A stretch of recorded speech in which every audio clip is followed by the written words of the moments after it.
ఈ రాష్ట్రంలో చంద్రబాబు నాయుడు అనేటటువంటి వ్యక్తి అసత్యాలని అస్త్రాలుగా చేసుకొని ప్రచారం చేసుకుంటూ ప్రభుత్వంలో ఉన్నటువంటి వ్యవస్థల్ని ధ్వంసం చేస్తూ ఆర్థికంగా ఒక అభద్రతా భావాన్ని వైఎస్ఆర్ కాంగ్రెస్ పార్టీ శ్రేణుల్లో కల్పించి ఆర్థికంగా బలపడాలనేటటువంటి ఒక నీతితోటి మాత్రమే పరిపాలిస్తున్నాడనేది ఇది వాస్తవము. ఇలాంటి నీ యొక్క ఎత్తుగడలు సాగవు.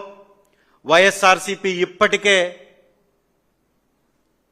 బాబు షూరిటీ మోసం గ్యారంటీ అనేటటువంటి విస్తృతమైనటువంటి నిజాన్ని ప్రచారం చేస్తూ 40 సంవత్సరాల నుంచి చంద్రబాబు నాయుడు గారు సాగించినటువంటి ఈ ఆర్థిక లూటీపై యుద్ధాన్నే చేస్తుంది.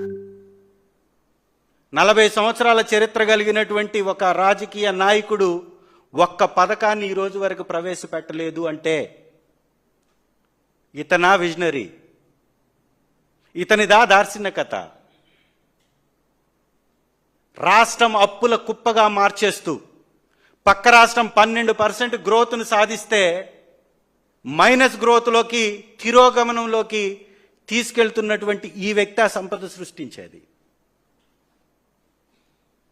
వాస్తవాల్ని వక్రీకరిస్తూ అసత్యాల్ని అస్త్రాలుగా ప్రచారం చేసుకుంటూ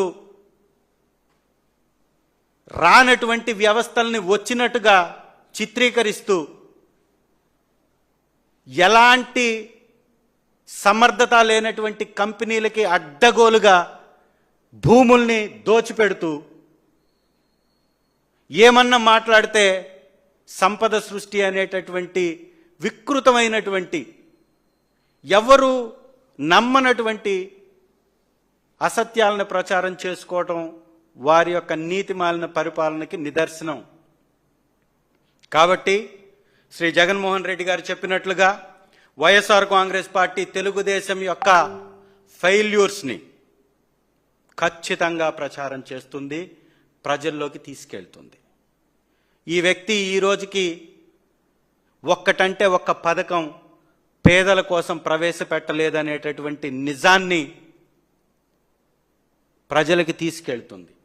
శ్రీ జగన్మోహన్ రెడ్డి గారు ఒకే ఒక్క టర్మ్లో దాదాపుగా 100 పథకాలు, లక్షల ఉద్యోగాలు, 17 మెడికల్ కాలేజీలు, 3 ప్రభుత్వ పోర్టులు, 10 హార్బర్లు, ఫిషింగ్ హార్బర్లు, ఆర్బీకే సెంటర్లు, 11,000 ఆర్బీకే సెంటర్లు, 15,000 సచివాలయ వ్యవస్థలు, సచివాలయ నిర్మాణాలు, 11,000 విలేజ్ క్లినిక్స్, 1,30,000 సచివాలయ ఉద్యోగాలు, 2,65,000 వాలంటరీ ఉద్యోగాలు, 5 లక్షల పైగా ప్రభుత్వ రంగ సంస్థల్లో ఉన్నటువంటి ఖాళీల్ని పూరించి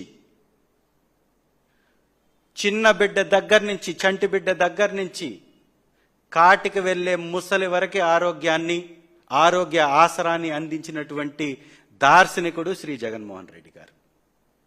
ఇదే సత్యం.